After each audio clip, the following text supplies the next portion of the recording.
నిన్ననే జగన్మోహన్ రెడ్డి గారి మీద రాయి దాడి ఏదైతే రామవరప్పాడు దగ్గర అట్నుంచి అటు కండ్రికి వైపు వెళ్తూ ఉండగా జరిగినటువంటి రాయి దాడి.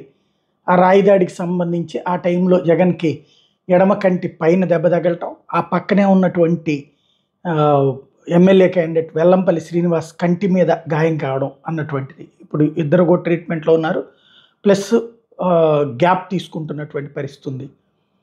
ఈ సిట్యుయేషన్‌లో ఇప్పుడు తాజా పరిణామం ఏంటంటే మరొక సంఘటన చోటు చేసుకుంది. ఈ రాళ్ల దాడులు ఇప్పుడు ప్రతి నాయకుడి మీద జరుగుతుందా ఏంటో అర్థం కాలేదు. తాజాగా పవన్ కళ్యాణ్ మీదన రాయి దాడి జరిగింది.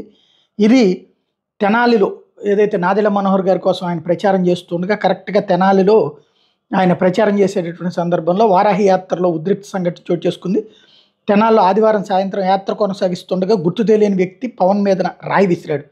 అయితే ఆ రాయి ఆయనకి తగలలేదు, సమీపంలో పడింది. వెంటనే అది చూసినటువంటి జనసేన కార్యకర్తలు ఒక్కసారిగా ఆవేశంగా అతన్ని పట్టుకున్నారు, పోలీసులకు అప్పగించారు. పోలీసుల కస్టడీకి ఆ వ్యక్తి వెళ్ళాడు.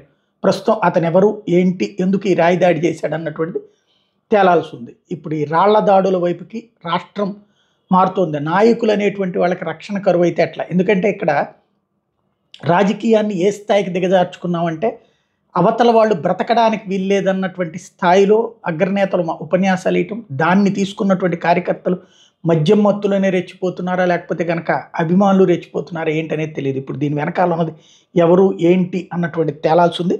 అప్పుడు కానీ ఒక క్లారిటీ రాదు.